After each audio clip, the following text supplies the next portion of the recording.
Hi everyone! Karon pa jud ko kabalik, no? Kabalik og makeup. So, wala mo ko I'm boring for today's video. So, mag-makeup ta. Yang akong pang-testingan kay ang Focallure, mga Focallure nga products.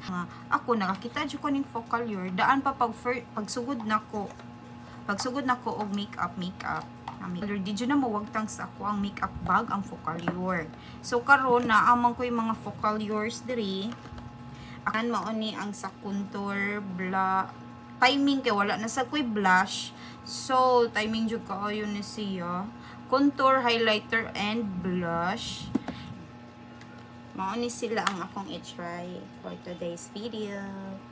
Tanawa lang yung sa outcome. Permanente jud ko ninyo makita na nino. Kailangan dyan siya sa makeup. Kanida yung Lux Organics. Skincare sa tidaan. Usa ta magwatang o primer. So, manata, mag-primer na lang ko.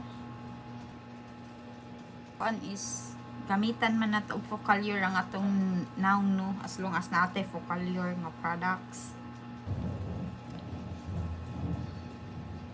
After that, ato nang i-use ang face na Focallure. Diba? Nakita niyo. Ang pagpihok-pihok sa ako ang kanaungan. Mag-cream blush. Ganahan ko sa blush. Ganahan ko kanang mauni akong permanente gamiton. Kada lakaw. Oh, dili siya harsh. So, sa Focallure, gihapon ni siya nga setting spray. Pauguho na to. Parang tapot jud ang creams. Wala ko'y powder sa Focallure, but I have here Maybelline. Grabe. I'm going to use this one. Please.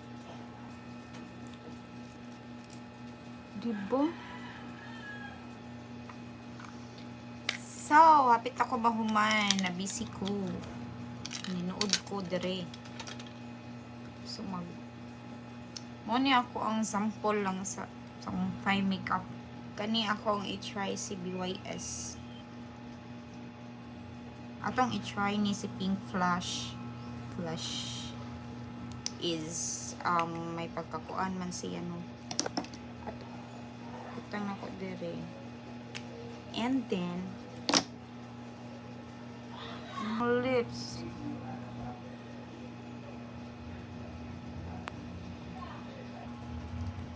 Akong gigamit is Victoria's Secret nga lip gloss.